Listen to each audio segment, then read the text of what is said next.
नमस्कार दोस्तों, स्वागत है आपका आपके अपने YouTube चैनल एक्सीलेंट गुरु पर। साथियों, मैं हूं राकेश सिहाग। रात के बज चुके हैं 8 और आपके सामने आपका भाई हाजिर है बहुत ही जबरदस्त क्लास लेकर के। रेलवे के लिए जो हमारी PYQ की जो समुद्र मंथन या जो बूस्टर बैच हमारा चल रहा है उसकी ये 17 नंबर क्लास है, यानी 17 नंबर क्लास है। इससे पहले हमने 16 क्लास कर लिए हैं, 16 क्लास कर लिए हैं और बहुत अच्छा आपका प्यार मिल रहा है, इसलिए मैं आपको धन्यवाद देना चाहूंगा, दिल से धन्यवाद बोलना चाहूंगा। ऐसे ही प्यार देते रहिए और आपके लिए अच्छा अच्छा कंटेंट मैं लेके आता रहूंगा। कंटेंट के साथ कंप्रोमाइज नहीं करूंगा, मेरे को कितनी ही मेहनत क्यों नहीं करनी पड़े। मेरे को ड्यूटी के बाद टाइम कम मिल पाता है, लेकिन फिर भी मैं कोशिश करूंगा कि रोजाना मैं आपको 1 या 2 वीडियो दूं और अच्छा कंटेंट आपको दूं, जहां से अगर कोई क्वेश्चन बनता भी है तो कोई क्वेश्चन आपका गलत न हो। ठीक है, तो मैं पहले ही आपको कहना चाहूंगा, आप इस क्लास को शेयर कर देंगे अपने यारों और रिश्तेदारों तक और उनको भी जोड़ लेंगे और क्लास को स्टार्ट कर देंगे। फिर बहुत बढ़िया क्लास आज की होने वाली है। ठीक है, शेयर आपने कर दिया होगा। अच्छे से नोट्स बनाइए, कॉपी पेन लेके बैठिए। अच्छे से मैं जो क्वेश्चन का डिस्कशन आपको बताता हूं वो क्वेश्चन का डिस्कशन आप कीजिए, मजा आपको आएगा पढ़ करके। ठीक है, चलिए स्टार्ट करते हैं। आज का पहला क्वेश्चन आपके सामने है कि इनमें से कौन सी सदिश राशि नहीं है। साथी, ये क्वेश्चन बताने से पहले मैं आपको बताना चाहूंगा कि कल वाली जो क्लास थी ना, उसमें मैंने आपको बताया था कि सदिश राशि और अदिश राशि क्या होती हैं। सदिश राशि एक बार फिर से बताना चाहूंगा, सदिश राशि जो होती है उसको हम वेक्टर के नाम से भी जानते हैं, वेक्टर। और जो आपकी सदिश राशि होती है इसमें दिशा के साथ साथ आपका परिमाण भी होता है, परिमाण।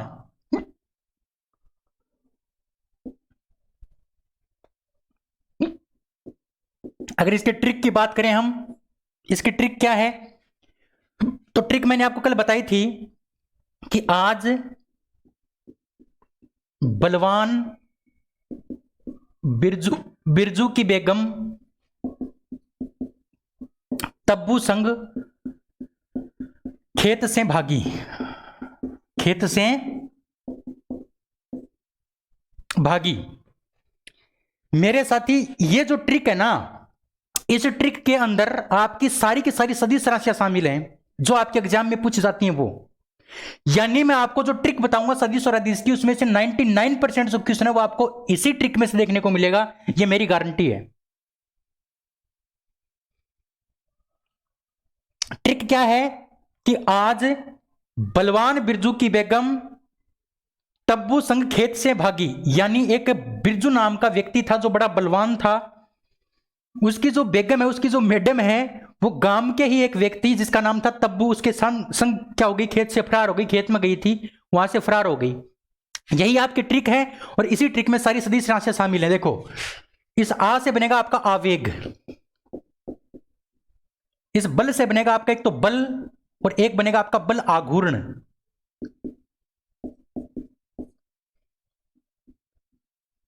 इस बी से बनेगा आपका विस्थापन,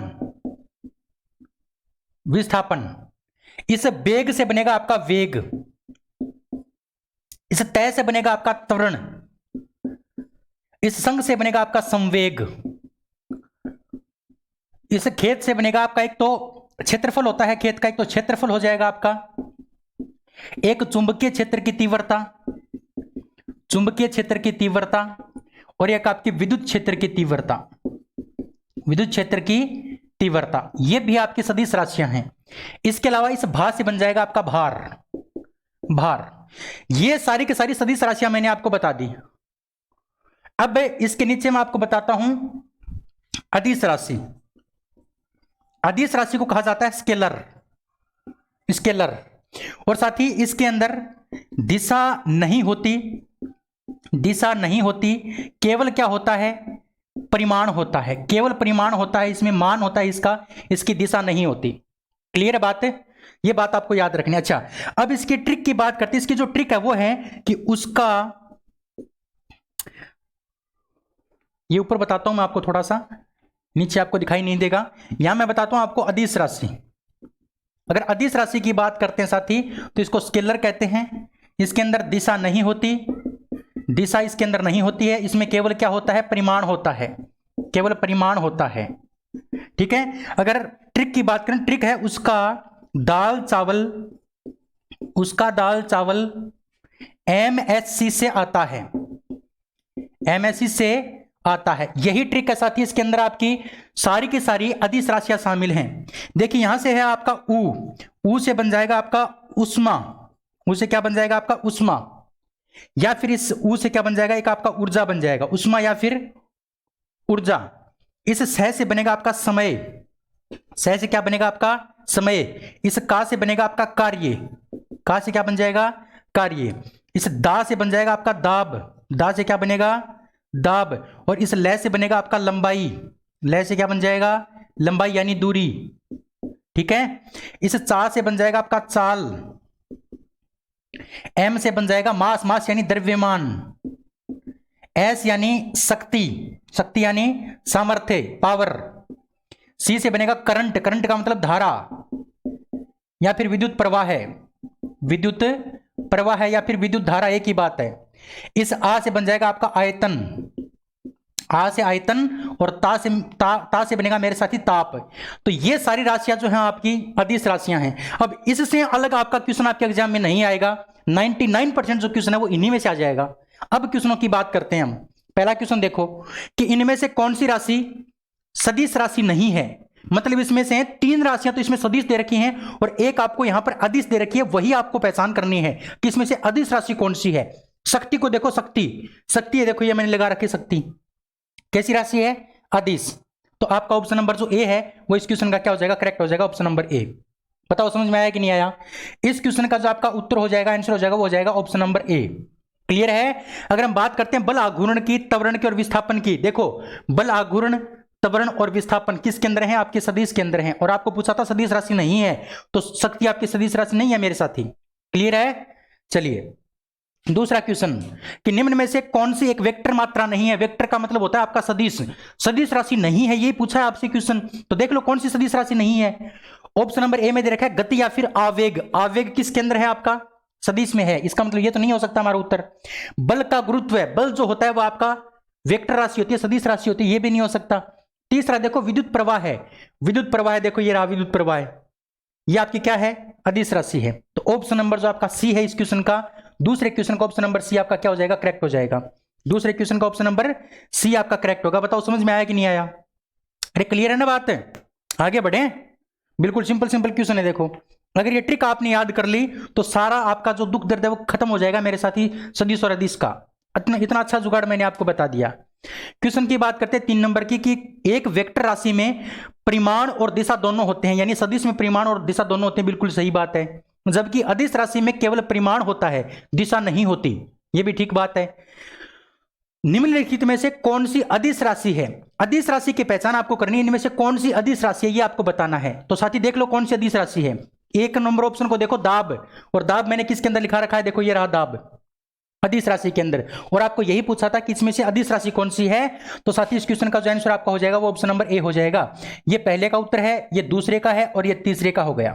बताओ समझ में आ रहा है कि नहीं आ रहा। अरे बिल्कुल सिंपल सिंपल क्वेश्चन है ना, लेकिन वो सिंपल बने किस प्रकार से, इस ट्रिक के माध्यम से सिंपल बने हैं। अगर ये ट्रिक आपको याद है साथी तो आपको कोई तकलीफ नहीं होगी। इस ट्रिक को आप अच्छे से लिखोगे, याद करोगे अच्छे से, ठीक है। ये जो ट्रिक है वो मैंने आपको कल भी बताई थी, उम्मीद करता हूं आपको समझ में आई होगी। साथ ही आपको तपना पड़ेगा, पढ़ना पड़ेगा अच्छे से, तभी आप सक्सेस हो पाओगे। साथ ही मैं इतनी बात आपको कहना चाहूंगा कि सोच के देखो, एक बार आप अपनी आंख को बंद करके, एक बार अपनी आंख को बंद करके आपको सोचना है। सोच के देखो कि आपको जॉब आपकी है वो जॉब लग गई। जॉब लगने के बाद जो डाकिया है, पोस्टमैन जो है, वो आपका ज्वाइनिंग लेटर लेके घर के पास आया है और आपके पापा को वो ज्वाइनिंग लेटर दिया है। अब सोच के देखो कि आपके पापा को कितनी खुशी होगी। और ज्वाइनिंग लेटर हाथ में आपके पापा जी ले रहे हैं। आपके पापा जी पहले अपनी मम्मी के पास गए, मतलब आपकी मम्मी के पास, और जाके बोले कि आज हमारा शेर सक्सेस हो गया, आज हमारे शेर ने हमारा नाम ऊंचा कर दिया, नाम रोशन कर दिया। सोच के देखो वो पल कैसा होगा मेरे साथी। दोनों की आंखों में इतनी खुशियां होंगी जिसकी कोई सीमा नहीं है। और जब आप उनसे आंखें मिलाओगे तो साथी आपकी खुशी का भी ठिकाना नहीं रहेगा। मैं दावा करता हूं अगर आप अपनी मम्मी पापा को अच्छे दिल से चाहते हो तो उस दिन आपकी आंखों में आंसू जरूर आएंगे। जिस दिन आपका ज्वाइनिंग लेटर आएगा। सोच के देखो एक बार, वो दिन कैसा होगा, वो टाइम कैसा होगा, कितनी खुशियां होंगी चारों तरफ। और उस टाइम अपने मम्मी पापा को आप सैल्यूट करना कि आपने हमारे लिए जो सेक्रीफाइस किए थे उसका फल है मेरे पिताजी, मेरे माताजी। और उनको एक बार गले लगा लेना मेरे साथी। अपने मम्मी पापा को टाइम दो, उनसे बैठ के बात करो। आप नहीं जानते उन्होंने कितने सेक्रीफाइस किए हैं, उनके पास कुछ भी नहीं होगा, लेकिन फिर भी आपको पढ़ाने के लिए वो कहीं से भी पैसे करके लेके आते हैं, कहीं से भी वो लेके आए, लेकिन पैसे लेके आएंगे वो आपके लिए। आप तो इस टाइम पढ़ रहे होंगे, लेकिन आपकी जो मम्मी है वो अभी भी इस सर्दी के टाइम में काम कर रही होगी। उनके पैरों में भी दर्द होता है, लेकिन वो बोल नहीं पाती, कह नहीं पाती। उनकी आंखों में अरमान है कि हमारा बेटा सक्सेस होगा और हमारा बुढ़ापे का सहारा बनेगा, हमारे बुढ़ापे की लाठी बनेगा। लेकिन बहुत सारे मेरे दोस्त होते हैं, वो पढ़ने के टाइम सोना बाबू करते रहते हैं। वो नहीं जानते कि मम्मी पापा ने कितना हमें मतलब सहा है, कितना हमारे लिए कुछ किया है। अगर आप सच में कुछ करना चाहते हो मेरे साथी, तो आज ही दिल से पढ़ाई के लग जाइए और एक सीट पक्की कर लीजिए। जिस दिन आपका ज्वाइनिंग लेटर आए तब ही आपको रुकना है, अपनी पढ़ाई को छोड़ना है। उसके बाद आप पढ़ो न पढ़ो वो बात अलग है, लेकिन जब तक आप सक्सेस न हो तब तक जी जान लगा दो मेरे साथी। और उस सफर के अंदर मैं आपका सहयोग करूंगा जितना मेरे से हो पाएगा। ठीक है, चलिए स्क्रीनशॉट इसका ले लिया होगा, क्वेश्चन समझ में आ गया होगा, पहले ही आपने लिख लिया होगा, कल वाली क्लास आपने देख ली होगी, उसमें मैंने आपको अच्छे से बताया था। चलिए अगले क्वेश्चन की बात करते हैं, क्वेश्चन नंबर 4 की बात करते हैं मेरे साथी। 4 नंबर क्वेश्चन आपके सामने है कि सबसे उचित विकल्प को चुनना है आपको कि संवेग में होता है, संवेग के बाद में आपको डैश दे रखा है और होता है, यानी संवेग जो है ना, संवेग, ये जो संवेग है मेरे साथी, ये एक प्रकार की आपकी सदिश राशि है। संवेग आपकी सदिश राशि है और सदिश के अंदर दिशा भी होती है और आपका परिमाण भी होता है, यानी संवेग के अंदर आपको दोनों मिलेंगे, इसका परिमाण भी मिलेगा, इसकी दिशा भी मिलेगी। ऑप्शन नंबर जो सी है मेरे साथी वो करेक्ट आंसर हो जाएगा, ऑप्शन नंबर 4 का option number C. Question number 4 का ऑप्शन नंबर सी आपका करेक्ट हो जाएगा। बताओ समझ में आया कि नहीं आया? आ गया होगा।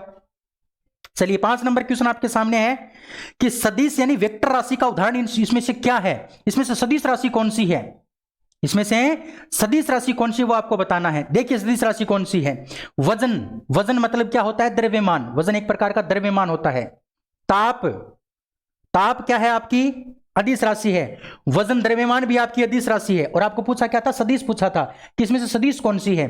तो वजन जो है ना, वजन द्रव्यमान, वो आपका क्या है? वजन क्या है आपका? वजन भार नहीं होता मेरे साथी, वजन आपका क्या होता है? द्रव्यमान होता है, द्रव्यमान।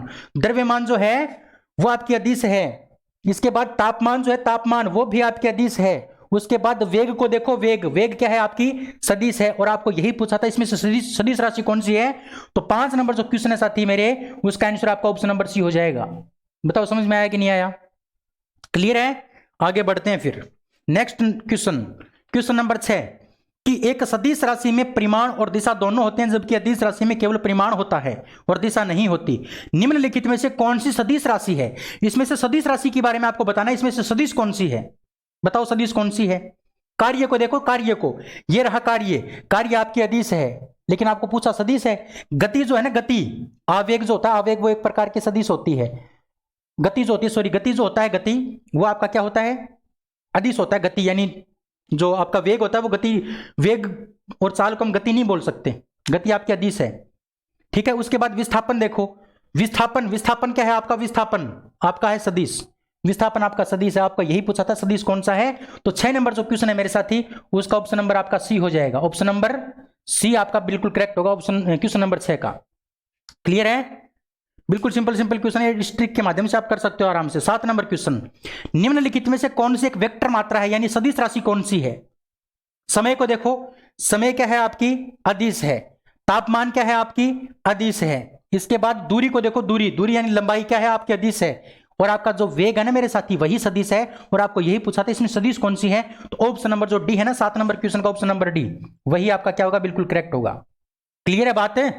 अरे समझ में आई कि नहीं आई? बिल्कुल आ गई होगी। आगे बढ़ते हैं नेक्स्ट 8 नंबर क्वेश्चन कि निम्नलिखित में से किस जोड़े की दिशा हमेशा एक समान होती है? दिशा एक समान होती है साथी। एक समान मतलब ये होता है कि जिस साइड बल होगा उसी साइड आपका वेग होगा, बल होगा उसी साइड आपका विस्थापन होगा, और बल होगा उसी साइड आपका क्या होगा? त्वरण होगा। लेकिन इस क्वेश्चन का जो आंसर माना था बोर्ड ने, आरआरबी जो बोर्ड है उसने आंसर इसका जो माना था वो ऑप्शन नंबर बी माना था, ऑप्शन नंबर इसका बी माना था। लेकिन इसका ऑप्शन नंबर बी भी सही है, इसका ऑप्शन नंबर सी भी सही है, क्योंकि विस्थापन और बल की दिशा भी एक होती है और आपका जो बल और त्वरण होता है उसकी दिशा भी एक होती है। तो इसका ऑप्शन नंबर बी माना था बोर्ड ने, ऑप्शन नंबर बी इसका। ठीक है, तो ये डाउटफुल क्वेश्चन है। इस प्रकार के क्वेश्चनों को अगर हम गलत भी कर देते हैं तो भी हमें बोर्ड क्या करता है, नंबर देता है, ये क्वेश्चन डिलीट कर सकता है बोर्ड, है ना, क्योंकि एनसीईआरटी के अंदर दोनों की दिशा समान दे रखी है, बल और विस्थापन की दिशा भी समान दे रखी है और बल और त्वरण की दिशा भी एनसीईआरटी ने समान दे रखी है। क्लियर है बात है? तो इस प्रकार के क्वेश्चनों को डिलीट कर देता है हमारा आरआरबी बोर्ड। ठीक है, चलिए नेक्स्ट क्वेश्चन की बात करते हैं मेरे साथी। 9 नंबर क्वेश्चन आपके सामने है। तो ये हमारा फिजिक्स का काम कंप्लीट हो गया, यानी फिजिक्स की ये कंप्लीट है हमारी। तो इसकी ट्रिक मैंने आपको बता दी, वेक्टर की और स्केलर की, यानी सदिश और अदिश की मैंने आपको बता दी। इसमें आपको कोई दिक्कत नहीं आएगी, कोई भी क्वेश्चन अगर आपका आता है तो आप आराम से कर सकते हो मेरे प्यारे साथी। ठीक है, अब हम 9 नंबर क्वेश्चन की बात करते हैं। 9 नंबर क्वेश्चन हमारा केमिस्ट्री का है। ठीक है, आज थोड़े से क्वेश्चन मैंने जल्दी करवाए, उसका कारण क्या है कि इसमें समझाने की कोई बात नहीं थी, जो समझाने की बात थी वो मैंने आपको पहले ही बता दी थी, इसकी जो ट्रिक थी वो मैंने आपको पहले बता दी और इस ट्रिक के माध्यम से आप कोई भी क्वेश्चन कर सकते हो। अब देखो 9 नंबर क्वेश्चन कि किसी भी पदार्थ के एक अणु में 6.023 गुणा 10 की घात 23 कण शामिल हैं। यदि CO2 में 3.0115 गुणा 10 की घात 23 कण मौजूद हैं तो CO2 के अणु की संख्या ज्ञात कीजिए। यानी देखो कोई एक अणु है, इसमें देखा है कि एक अणु के अंदर कितने होते हैं, एक अणु के अंदर जो आपके होते हैं मेरे साथी वो कितने होते हैं, इसने खुद ने बता रखा है 6.23 गुणा 10 की घात 23 कण मौजूद होते हैं, ये बात इसने कही है। ठीक है, तो आपको दे रखा है कि जो CO2 है ना, CO2 उसके अंदर कितने कण हैं, उसके अंदर इसने खुद ने दे रखा है 3.0115 गुणा 10 की घात 23 कण दे रखे हैं। तो आपको यह पूछा है कि इस CO2 के मोल की संख्या कितनी है, इसके अंदर अणु की संख्या कितनी है, देखिए मेरे साथी, मैंने ऊपर बताया था एक अणु में इतने कण होते हैं, तो इतने कणों में कितने अणु होंगे, यही तो क्वेश्चन पूछा है। तो देखिए एक जो अणु है आपका, एक अणु उसमें संख्या है आपकी 6.023 गुणा 10 की घात 23, तो आपका 3.0115 गुणा 10 की घात 23 में कितने अणु होंगे, ये बात आपसे पूछी है। तो साथी मेरे ध्यान रखना, जब भी आपको ज्ञात करना हो, यहां पर आपको यह ज्ञात करना है तो पहले आप इसके सामने की संख्या लिख लोगे, इसके सामने की संख्या क्या है, 3.0115 गुणा 10 की घात 23 है, बटा, अब ये लिख लिया। अब आपको ऊपर चलना है, ये आपको बट्टे में लिखना है, ये क्या लिखना है बट्टे में, तो 6.023 गुणा 10 की घात 23। ठीक है, अब आपको इधर चलना है, इधर वाली संख्या आपको गुणा में कर देनी है, तो यहां पर एक मान है तो इसको एक से क्या कर देंगे, गुणा कर देंगे, तो एक का गुणा करने का कोई मतलब नहीं होता। अब इसको हल करना है, 10 की घात 23 से 10 की घात 23 कैंसिल, अगर आप ये पॉइंट हटा दोगे तो ये बनेगा आपका 30,115 और ये बनेगा आपका 6,000, ये 3,115 और ये बनेगा आपका इतना। ठीक है, तो एक नीचे और लग जाएगा एक पॉइंट, क्योंकि ऊपर 3-4 संख्या के बाद में पॉइंट था, नीचे 3 संख्या के बाद में पॉइंट था, तो ऊपर वाली संख्या का एक पॉइंट नीचे लग जाएगा। अगर आप इसको हल करोगे तो मेरे साथी निकल के आएगा आपका 0.5, इसको हल करोगे तो कितना निकल के आएगा, 0.5 निकल के आएगा। यानी आप 30,115 में 60,230 का भाग दोगे तो कितना आएगा, 0.5 उत्तर आएगा आपका। तो ऑप्शन नंबर जो आपका ए है वो बिल्कुल करेक्ट हो जाएगा, ऑप्शन नंबर ए आपका करेक्ट हो जाएगा। तो इस क्वेश्चन को समझना है, कैलकुलेशन हमें करनी आती है, कोई दिक्कत नहीं है, भाग गुणा भाग हम जोड़ घटा गुणा भाग वो कर लेंगे, लेकिन इस क्वेश्चन को समझो, आपको देखा था कि एक अणु में इतने कण होते हैं, तो इस इतने कण में कितने अणु होंगे, ये बात आपसे पूछी है। तो एक अणु का मान आपको दे रखा है और इतने कणों का मान आपको पूछ लिया, तो जो ज्ञात करना हो पहले उसके सामने की संख्या लिखेंगे, फिर बटा में ऊपर वाली संख्या और गुणा में इधर वाली संख्या, तो इसको हल करेंगे तो कितना आएगा, 0.5 आएगा। ऑप्शन नंबर जो ए है वो आपका बिल्कुल क्या हो जाएगा, करेक्ट हो जाएगा। क्लियर बात समझ में आई ना? तो ऐसे क्वेश्चन मैं आपको पीछे भी करवा चुका हूं 3-4 क्लास में। चलिए आगे बात करते हैं अब 10 नंबर क्वेश्चन। 10 नंबर क्वेश्चन है कि हीलियम के 54 ग्राम में कितने कण मौजूद हैं, कितने मोल मौजूद हैं। मोल की संख्या या फिर कणों की संख्या अगर आपको पूछे या अणुओं की संख्या अगर आपको पूछे तो साथी क्या करना पड़ता है आपको, मैंने आपको ये क्वेश्चन 3-4 बार करवा दिया। इसका आपका सूत्र एक याद रखना है, मोल की संख्या अगर आपको ज्ञात करनी हो, मोल की संख्या अगर आपको ज्ञात करनी है तो आप क्या करते हो, मोल की संख्या ज्ञात करने के लिए आपका सूत्र होता है ग्राम में भार बटे द्रव्यमान, ग्राम में भार बटे द्रव्यमान, ये आपका सूत्र होता है। तो मोल की संख्या आपको ज्ञात करनी है, ग्राम में भार आपको 54 ग्राम दे रखा है और द्रव्यमान आपको तत्व कौन सा दे रखा है, हीलियम दे रखा है। तो हीलियम का द्रव्यमान आपको या तो क्वेश्चन में दिया मिलेगा, अगर क्वेश्चन में नहीं दे रखा है मेरे प्यारे साथी तो आपको ज्ञात करना पड़ेगा। तो हीलियम का जो द्रव्यमान होता है वो होता है 4, ये याद रखना पड़ेगा। नाइट्रोजन का आपका नाइट्रोजन जो होता है उसका 14 होता है, ऑक्सीजन का 16 होता है ना, कार्बन का 12 होता है, मैग्नीशियम का आपका 24 होता है, एल्यूमिनियम का आपका 27 होता है ना, सल्फर का आपका 32 होता है। ये कुछ है ना, ये याद करने पड़ेंगे आपको, ये आपको कुछ ना कुछ याद करने पड़ेंगे कुछ, ठीक है। सॉरी 26 होता है इसका, मैग्नीशियम का 26, क्लियर है। तो हीलियम का आपका कितना आ गया, 4 आ गया। अब देखो इस 4 का हम क्या करते हैं, द्रव्यमान का भाग दे देंगे। तो इस 54 में हम 4 का भाग देंगे तो कितना आएगा, निकल के आएगा, देख लो आप इसको अगर आप हल करोगे तो 13.5 आएगा मेरे हिसाब से, 13.5 मोल। ऑप्शन नंबर जो ए है वो इस क्वेश्चन का क्या हो जाएगा, करेक्ट हो जाएगा, ऑप्शन नंबर ए। बताओ समझ में आया कि नहीं आया। तो ये जो सूत्र है ना, ये सूत्र, इस सूत्र के आधार पर मैं आपको कई क्वेश्चन करवा चुका हूं मेरे प्यारे साथी। तो ये सूत्र याद रखना है कि जब भी आपको मोल की संख्या ज्ञात करनी हो, मोल की संख्या अगर आपको ज्ञात करनी है तो आप क्या करोगे, आप ग्राम में भार ऊपर लिख दोगे और बट्टे में इसका द्रव्यमान लिख दोगे और आपका मोल की संख्या निकल के आ जाएगी। क्लियर है, चलिए आगे बढ़ते हैं फिर। 11 नंबर क्वेश्चन है कि KCl के 0.5 मोल में कितने अणु होते हैं। यानी कहने का मतलब ये बोल रहा है कि पोटेशियम क्लोराइड के 0.5 मोल में कितने अणु होते हैं। देखो मेरे प्यारे साथी, इस क्वेश्चन को करने के लिए आप क्या करोगे, याद रखना है आपको मैंने बता रखा है कि एक मोल जो है ना, एक मोल के बराबर, एक मोल के जो बराबर होते हैं कण, वो किसके बराबर होते हैं, आवागाद्रो संख्या के बराबर होते हैं। आवागाद्रो जो संख्या है ना उसके बराबर आपके कण मौजूद होते हैं, आवागाद्रो संख्या।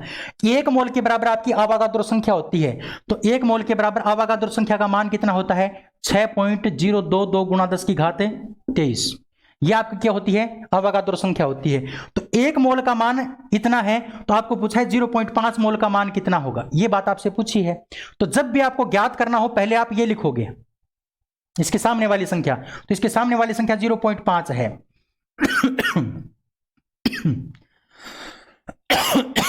माफी चाहूंगा।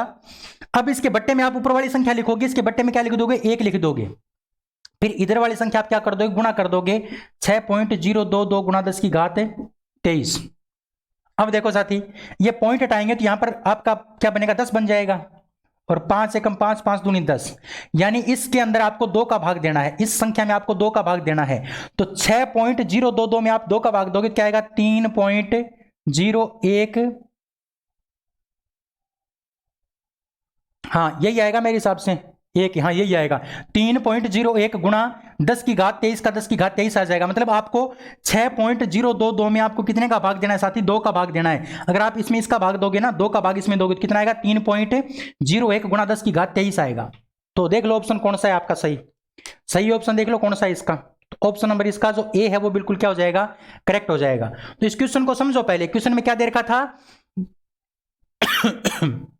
कि 0.5 पोटेशियम क्लोराइड के 0.5 मोल हैं, उसमें कितने अणु मौजूद होंगे।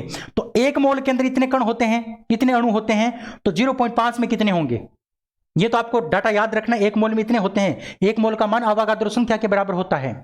तो एक मोल का मान इतना, तो 0.5 का कितना होगा, ठीक है। अब इसको हल करना है, ये तो आप मैथ में करते ही होंगे, लेकिन मैंने जो आपको बताया कि जब भी आपको ये ज्ञात करना हो तो पहले ये संख्या लिखोगे, इसके बट्टे में ऊपर वाली संख्या, फिर इसके गुणा में ये संख्या लिखोगे तो आपका हल करने पर आएगा ये। क्लियर है, चलिए आगे बात करते हैं 12 नंबर क्वेश्चन की। 12 नंबर क्वेश्चन आपके सामने है कि CO2 के 10 मोल्स का द्रव्यमान कितना है। CO2 के 10 मोल का द्रव्यमान कितना है। देखिए आपको क्या दे रखा है, CO2 दे रखा है, CO2 आपको दे रखा है, CO2 दे रखा है। तो देखो एक मोल का मान आपको पता होना चाहिए। एक मोल का जो मान होता है ना मेरे प्यारे साथी, एक मोल का मान वो अवोगाद्रो संख्या के बराबर होता है, अवोगाद्रो संख्या के बराबर। या फिर एक मोल का जो मान होता है वो अणु के द्रव्यमान के बराबर होता है, अणु के द्रव्यमान के बराबर होता है। एक मोल का जो मान है वो ग्राम में परमाणु भार के बराबर भी होता है, ग्राम में जो परमाणु भार होता है उसके बराबर भी होता है। एक मोल का मान अवोगाद्रो संख्या के बराबर भी होता है, एक मोल का मान अणु के द्रव्यमान के बराबर भी होता है, और एक मोल का मान ग्राम में जो परमाणु भार होता है उसके बराबर भी होता है। अब देखो, आपको एक मोल का मान अगर आपको मिल जाए, एक मोल का मान अगर आपको मिल जाए तो आप 10, 20, 50, 60 किसी का भी निकाल सकते हो। तो पहला काम आपका एक मोल का द्रव्यमान निकालने का है। तो एक मोल का द्रव्यमान, इस CO2 से एक मोल का द्रव्यमान कैसे निकलेगा वो देखो। एक मोल का जो द्रव्यमान निकलेगा वो इसको क्या कर दोगे आप, एक मोल का जो द्रव्यमान निकलेगा, एक मोल का जो द्रव्यमान होता है वो किसके बराबर होता है, एक मोल का द्रव्यमान अणु के द्रव्यमान के बराबर होता है। अब इस अणु का द्रव्यमान आप कैसे निकालोगे, मैंने बताया था कार्बन का कितना होता है 12 प्लस ऑक्सीजन का होता है 16, लेकिन ऑक्सीजन यहां पर 2 बार है इसलिए हम क्या कर देंगे, इसको 2 से गुणा कर देंगे तो ये आपका निकल के आएगा 44। कितना आएगा 44। कहने का मतलब CO2 का जो द्रव्यमान आ गया वो 44 आ गया। तो CO2 के एक मोल का द्रव्यमान आपका 44 है, तो आपको कितने का पूछा है 10 का पूछा है, तो इसको कितने से गुणा कर दोगे, आप 10 से गुणा कर दोगे, कितना आएगा 440 मोल आ जाएगा, 440 आ जाएगा द्रव्यमान। कितना आ जाएगा 440। अरे बताओ समझ में आया कि नहीं आया। मैंने क्या बताया कि कोई भी आपका तत्व होता है, कोई भी आपका यौगिक होता है, कोई भी आपका अणु जो होता है उसके एक मोल का जो मान है ना वो अणु के द्रव्यमान के बराबर होता है। यानी इस CO2 का जितना द्रव्यमान होगा वो किसके बराबर होगा, एक मोल के बराबर होगा। और CO2 का जो द्रव्यमान है वो कितना है साथी 44 है। तो इस 44 का मान किसके बराबर है, आपके एक मोल के बराबर है। तो आपको पूछा है 10 मोल का मान कितना होगा, तो आपको 1 का 1.5 का 10 का पूछा है, तो आप 10 से गुणा कर दोगे 44 को, कितना आएगा 440। बताओ बात समझ में आई कि नहीं आई, क्वेश्चन समझ में आ गया। कोई डाउट है तो आप कमेंट कर सकते हैं। ठीक है, आगे बढ़ते हैं फिर नेक्स्ट क्वेश्चन की ओर। 13 नंबर क्वेश्चन आपके सामने है कि CH4 के 0.1 मोल का द्रव्यमान कितना होगा। अब की बार भी आपको क्या पूछा है, द्रव्यमान पूछा है। देखो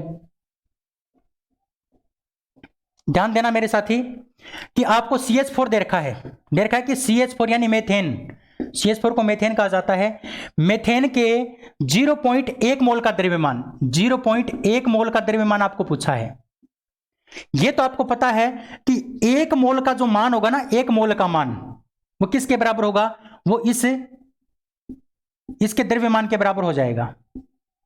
यानी इस CH4 का जितना द्रव्यमान होगा वो किसके बराबर होगा, एक मोल के बराबर। ये बात मैंने अभी आपको बताई थी कि कोई भी आपका अणु होता है उसका जो द्रव्यमान होता है वो एक मोल के बराबर होता है। अवोगाद्रो संख्या भी एक मोल के बराबर होती है। क्लियर है बात है। तो यहां पर आपको द्रव्यमान की बात करनी है तो द्रव्यमान वाली कंडीशन हमें काम में लेनी पड़ेगी। यानी इस CH4 के एक मोल का जो मान है वो किसके बराबर होगा, वो इसके द्रव्यमान के बराबर होगा। तो CH4 का द्रव्यमान कितना निकलेगा, देखो इसका अगर हम द्रव्यमान की बात करते हैं तो C का कितना होता है 12 प्लस एक हाइड्रोजन का आपका एक होता है तो 4 का कितना हो जाएगा, इसको 4 से गुणा कर देंगे तो इसका कितना निकल के आ जाएगा मेरे साथी 16 निकल के आ जाएगा, 16 निकल के आ जाएगा। यानी कार्बन जो आपका मेथेन है इसका द्रव्यमान कितना हो गया 16। यानी कहने का मतलब यह है कि एक मोल का मान कितना है 16 है। तो आपको पूछा कितने का है, 0.1 मोल का मान आपको पूछा है। तो जो ज्ञात करना है उसके सामने की पहले संख्या लिख लेंगे, यानी 0.1 पहले लिख लेंगे। बट्टा में हम क्या कर देंगे, ऊपर वाली संख्या लिख देंगे बट्टा में, और गुणा में क्या कर देंगे, इधर वाली संख्या ये गुणा में कर देंगे। तो ये पॉइंट हटाएंगे तो यहां पर क्या लगेगा 0 लगेगा, ये हट जाएगा। तो अब 16 में हमें किसका भाग देना है, 10 का भाग देना है। कितना आएगा 1.6 ग्राम आएगा। कितना आएगा 1.6 ग्राम। ऑप्शन नंबर जो आपका सी है वो इस क्वेश्चन का क्या होगा, करेक्ट होगा। तो ध्यान रखना साथी, मैंने अभी आपको बताया था कि एक मोल का मान अवोगाद्रो संख्या के बराबर भी होता है, एक मोल का मान द्रव्यमान के बराबर भी होता है, और एक मोल का मान परमाणु भार के बराबर भी होता है। ये अगर ये याद है आपको तो आप कोई भी क्वेश्चन कर सकते हो।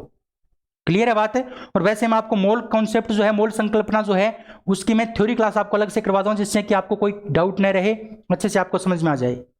ठीक है, चलिए नेक्स्ट क्वेश्चन की बात करते हैं प्यारे साथी। 14 नंबर क्वेश्चन की, 14 नंबर क्वेश्चन को अच्छे से पढ़ना है कि कार्बन का परमाणु द्रव्यमान 12 है। ठीक है, कार्बन का परमाणु द्रव्यमान कितना दे रखा है 12, और हीलियम का परमाणु द्रव्यमान कितना है 4 है।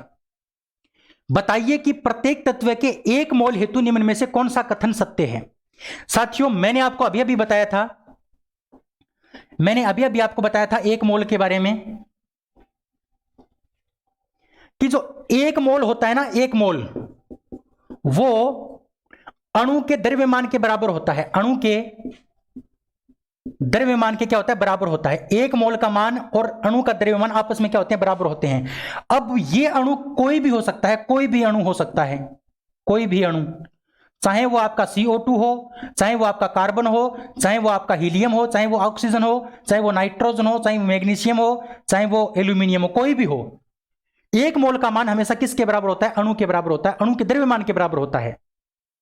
तो कार्बन का जो द्रव्यमान है वो आपको 12 दे रखा है, इसका कोई मतलब नहीं है। और हीलियम का क्या दे रखा है आपको, 4 दे रखा है, इसका भी कोई मतलब नहीं है। हमें तो यह बताना है कि हीलियम का एक मोल, हीलियम का एक मोल, हीलियम का एक मोल और कार्बन का एक मोल, कार्बन का एक मोल आपस में हमेशा क्या होंगे साथी, बराबर होंगे। क्योंकि इसका द्रव्यमान और इसका द्रव्यमान हमेशा एक मोल के बराबर होंगे, क्योंकि एक मोल का मान अणु के द्रव्यमान के बराबर होता है, चाहे वो कोई भी अणु हो, चाहे वो हीलियम का हो, चाहे वो मतलब एल्यूमिनियम हो, चाहे वो मैग्नीशियम हो। यानी एक मोल का मान, एक मोल का मान 4 भी हो सकता है, एक मोल का मान 12 भी हो सकता है। क्योंकि हमने कॉन्सेप्ट क्या पढ़ रखा है कि एक मोल का मान हमेशा द्रव्यमान के बराबर होता है। अब द्रव्यमान तो अलग अलग तत्वों का अलग अलग होगा, इसलिए एक मोल का मान भी अलग अलग हो सकता है।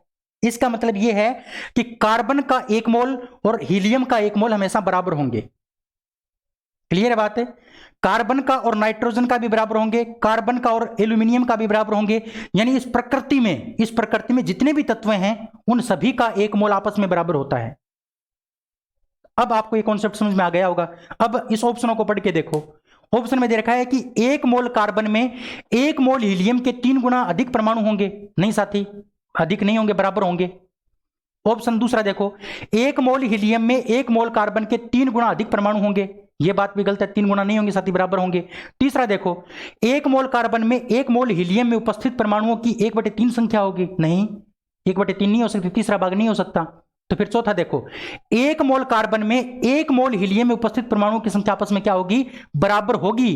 क्योंकि एक मोल हमेशा द्रव्यमान के बराबर होता है, हमेशा द्रव्यमान के बराबर, चाहे वो हीलियम का हो, चाहे वो कार्बन का हो, चाहे वो नाइट्रोजन का हो। जितने भी तत्व आपस में हैं उनका एक मोल हमेशा क्या होता है, बराबर होता है। तो ऑप्शन नंबर जो डी है वो इस क्वेश्चन का क्या हो जाएगा, करेक्ट हो जाएगा। क्लियर है बात है, समझ में आई बात? ठीक है, आगे बात करते हैं नेक्स्ट क्वेश्चन की। 15 नंबर क्वेश्चन आपके सामने है कि रंगहीन लवक क्या कहलाते हैं। रंगहीन यानी जिसका कोई रंग नहीं होता, जिसका कोई रंग नहीं होता, उसके बारे में आपसे पूछा है। तो साथी ध्यान रखना, लवक जो आपके होते हैं, लवक वो केवल पादप कोशिका में पाए जाते हैं। पहली बात तो ये, केवल पादप कोशिका में, केवल किस में पाए जाते हैं, पादप कोशिका में। लवक जो होते हैं वो 3 प्रकार के होते हैं। उसमें सबसे पहला जो होता है वो होता है हरित लवक, हरित लवक। और हरित लवक को हम कहते हैं क्लोरोप्लास्ट। क्या कहते हैं, क्लोरोप्लास्ट कहते हैं। और ये जो हरित लवक होता है ये क्या करता है, हरित लवक जो होता है साथी वो पौधे के अंदर भोजन का निर्माण करता है। भोजन का निर्माण करने का कार्य कौन करता है, आपका हरित लवक करता है। हरित लवक के अंदर एक वर्णक पाया जाता है, वर्णक, उस वर्णक का नाम है पर्णहरित, पर्णहरित। और इस पर्णहरित के कारण पौधे का जो पत्तियों का जो रंग होता है, पत्तियों का रंग, पत्तियों का जो रंग है वो हरा किसके कारण होता है, इस पर्णहरित के कारण होता है। क्लियर है बात है? दूसरा जो आपका होता है साथी वो होता है अवर्णी लवक, अवर्णी लवक। देखो, वर्णी का मतलब होता है रंग और अवर्णी का मतलब जिसका कोई रंग न हो, यानी अवर्णी का मतलब रंगहीन, अवर्णी का मतलब हो गया आपका रंगहीन। और इस अवर्णी लवक को आप क्या कहते हो, ल्यूकोप्लास्ट के नाम से भी जानते हो, ल्यूकोप्लास्ट। इसका दूसरा नाम क्या है, ल्यूकोप्लास्ट। और साथ ही ये जो अवर्णी लवक होता है ये भोजन का क्या करता है, संग्रहण करने का काम करता है, भोजन का संग्रहण करता है। संग्रहण का मतलब अपने पास इकट्ठा रखता है। ये तो भोजन का निर्माण करता है और ये अवर्णी लवक क्या करता है, भोजन का संग्रहण करता है। और एक होता है आपका तीसरा वर्णी लवक, एक होता है वर्णी लवक। ये जो वर्णी लवक होता है मेरे प्यारे साथी, इसको कहा जाता है क्रोमोप्लास्ट, क्रोमोप्लास्ट। इसको हम क्रोमोप्लास्ट के नाम से जानते हैं। और वर्णी लवक जो है साथी वो क्या करता है, फल व फूल का रंग निर्धारित करता है, रंग का निर्धारण कौन करता है? रंग निर्धारित करने का जो काम होता है वो वर्णिलवक का ही होता है। क्लियर है?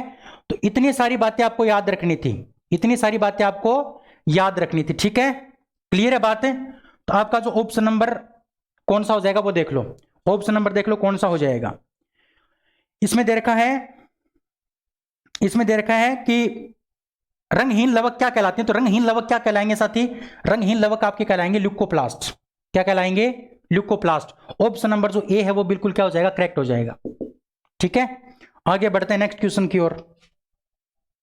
16 नंबर क्वेश्चन आपके सामने है कि कुछ जीवाणु प्रकाश संश्लेषी होते हैं, इन कोशिकाओं में प्रकाश संश्लेषक वर्णक कहां स्थित होता है? यानी देखो, पौधे की अगर हम बात करते हैं पौधे की, तो पौधे के अंदर जो प्रकाश संश्लेषित जो वर्णक होता है वो कहां पाया जाता है? हरित लवक में पाया जाता है। इसमें क्या मिलता है आपका? प्रकाश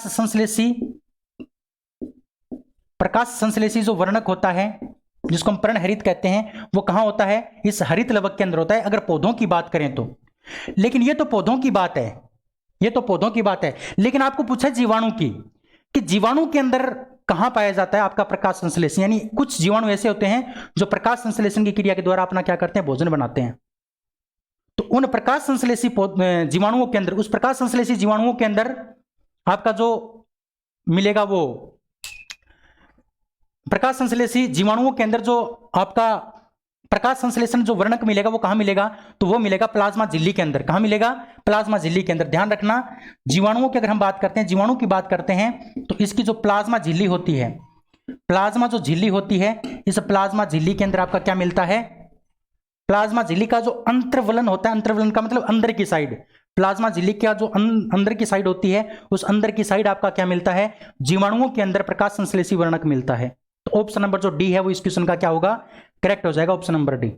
बताओ समझ में आया कि नहीं आया? क्लियर है? चलिए आगे बात करते हैं 16 नंबर क्वेश्चन, 17 नंबर क्वेश्चन की, कि पादप कोशिकाओं की भित्तियां किसकी बनी होती हैं? पादप कोशिकाओं की भित्ति किसकी बनी होती हैं? तो मैंने आपको बताया था भित्ति के बारे में भी, कल भी बताया था आपको, एक बार फिर से मैं आपको बता देता हूं। देखिए साथियों, जो आपकी कोशिका भित्ति होती है, कोशिका भित्ति, कोशिका जो भित्ति होती है वो केवल और केवल आपकी पादप कोशिका में मिलती है। केवल किस में मिलती है? पादप कोशिका में। एक नंबर बात तो आपको ये याद रखनी है, केवल पादप कोशिका में ये पाई जाती है। और ये जो है ना, ये क्या करती है? ये कोशिका को सुरक्षा प्रदान करती है, कोशिका को सुरक्षा प्रदान करने का काम करती है, सुरक्षा प्रदान करती है। इसके साथ साथ जो आपका जल का जो दाब होता है, जल दाब जिसको बोलते हैं, जल का जो दाब होता है, जल का जो दाब होता है उसको सहन करने की शक्ति प्रदान करती है।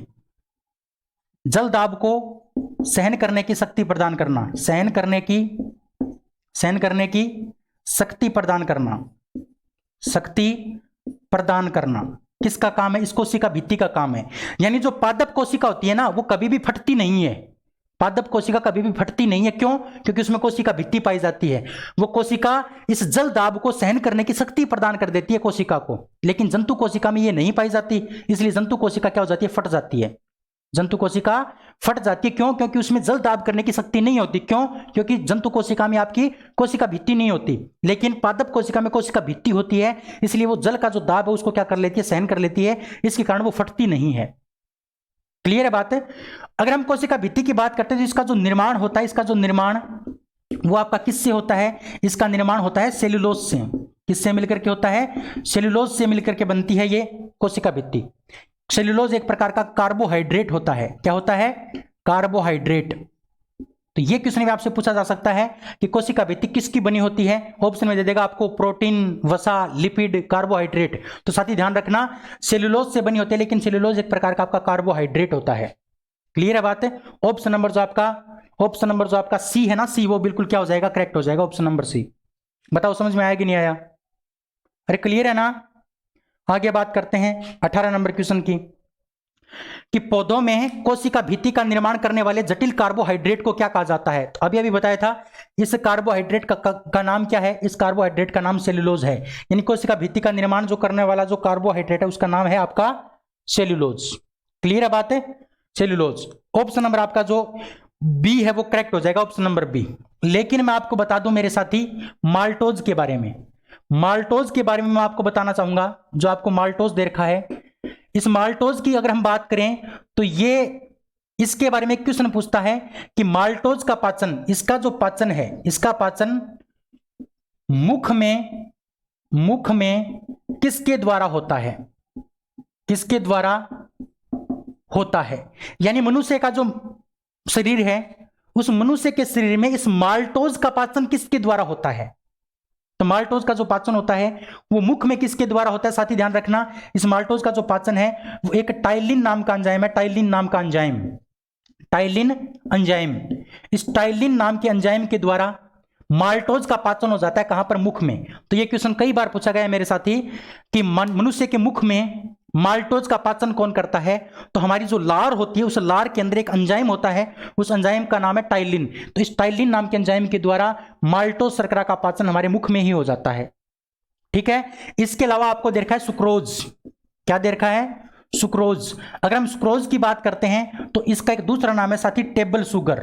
तो ये क्वेश्चन में कई बार पूछा गया है कि टेबल शुगर के नाम से किसको जाना जाता है। तो ध्यान रखोगे, टेबल शुगर के नाम से सुक्रोज को जाना जाता है। किसको जाना जाता है? सुक्रोज को। टेबल शुगर के नाम से किसको जानते हैं? सुक्रोज को जानते हैं।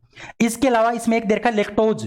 जो लेक्टोज आपका होता है वो किसके अंदर मिलती है? लेक्टोज आपका दूध के अंदर पाई जाती है। दूध के अंदर, दूध में कौन सी शर्करा पाई जाती है? तो दूध में आपकी लेक्टोज शर्करा पाई जाती है।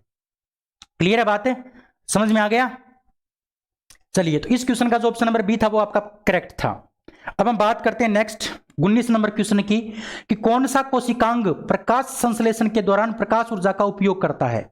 यानी कोशिका के अंदर प्रकाश संश्लेषण की जब क्रिया होती है पौधों के अंदर, तो ऐसा कौन सा अंग है जो प्रकाश संश्लेषण को क्या करता है, क्रिया को संपन्न करता है। तो मैंने आपको बताया था साथी, अभी अभी मैंने बताया था कि प्रकाश संश्लेषण की क्रिया के द्वारा, एक बार फिर से समझना, जो प्रकाश संश्लेषण की जो क्रिया है, जो प्रकाश संश्लेषण की जो क्रिया है वो क्या करते हैं, इससे पौधे क्या करते हैं? भोजन का निर्माण करते हैं। भोजन का क्या करते हैं? निर्माण करते हैं। क्लियर है बात है? तो ये जो प्रकाश संश्लेषी जो वर्णक होता है, इसके द्वारा पौधे भोजन का निर्माण करते हैं। तो ये क्रिया कहां पर घटित होती है? तो मैंने आपको बताया था लवक के बारे में। एक आपका होता है हरित लवक। हरित लवक जो होता है ना साथी, हरित लवक, ये हरित लवक क्या करेगा? ये भोजन का निर्माण करने का काम करता है पौधे के अंदर, भोजन का निर्माण करता है आपका हरित लवक। क्लियर है बात है? इसीलिए इस हरित लवक को क्या कहते हैं? कोशिका का रसोई घर कहते हैं। कोशिका का रसोई घर, कोशिका का रसोई घर। कोशिका का रसोई घर किसको कहा जाता है? इस हरित लवक को कहा जाता है। क्यों? क्योंकि ये भोजन का निर्माण करता है। किस विधि के द्वारा? प्रकाश संश्लेषण विधि के द्वारा। तो पौधों के अंदर जो प्रकाश संश्लेषी वर्णक जो होता है वो किसके अंदर मिलेगा आपको? हरित लवक के अंदर मिलेगा। अगर हम जीवाणुओं की बात करते हैं, जीवाणुओं के अंदर जो वर्णक है, जीवाणुओं के अंदर जो ये वर्णक है, ये कहां मिलेगा? प्लाज्मा झिल्ली में मिलेगा। कहां मिलेगा? प्लाज्मा झिल्ली में। तो ये दो क्वेश्चन है अलग अलग जो आपको याद रखने हैं। अगर जीवाणु के प्रकाश संश्लेषी पदार्थ की बात करें तो वो आपका प्लाज्मा झिल्ली में मिलता है, लेकिन पौधे का जो प्रकाश संश्लेषी वर्णक है वो कहां मिलता है? आपका हरित लवक में मिलता है। ऑप्शन नंबर जो आपका डी है वो इस क्वेश्चन का क्या होगा? करेक्ट होगा, ऑप्शन नंबर डी। इसके अलावा गोल्जी काय के बारे में आपको कई बार बता चुका हूं। ये भोजन का क्या करेगा? परिवहन करेगा, इसलिए इसको परिवहन तंत्र कहते हैं। माइटोकॉन्ड्रिया क्या करता है? भोजन से ऊर्जा प्रदान करता है, इसलिए माइटोकॉन्ड्रिया को हम क्या कहते हैं? कोशिका का शक्तिगृह या फिर पावर हाउस कहते हैं। इसके अलावा राइबोसोम जो होता है वो प्रोटीन का निर्माण करता है, इसलिए राइबोसोम को हम प्रोटीन की फैक्ट्री कहते हैं। क्लियर है बात है? चलिए आगे बात करते हैं नेक्स्ट 20 नंबर क्वेश्चन कि क्लोरोफिल में निम्न में से कौन सा तत्व उपस्थित होता है? क्लोरोफिल जो होता है हरित लवक, इस हरित लवक की बात करते हैं तो इसके अंदर एक धातु पाई जाती है। इसके अंदर एक जो धातु होती है उस धातु का नाम है साथी मैग्नीशियम। उस धातु का नाम क्या है? मैग्नीशियम। तो याद रखोगे ये क्वेश्चन भी कई बार पूछा गया है कि हरित लवक में कौन सी आपकी धातु मिलती है, तो उस धातु का नाम है मैग्नीशियम। क्लियर है? तो ये थे आज के 20 क्वेश्चन। उम्मीद करता हूं आपको पसंद आएंगे, समझ में आए होंगे। अगर कोई डाउट है तो आप कमेंट कर सकते हैं। अगर आपको क्लास पसंद आई है तो आप अपने दोस्तों यारों तक इस क्लास को शेयर करेंगे और चैनल को सब्सक्राइब करके जाएंगे। हमारी रोजाना 8 बजे क्लास होती है। कल फिर मिलते हैं, तब तक के लिए जय हिंद, जय भारत, थैंक यू।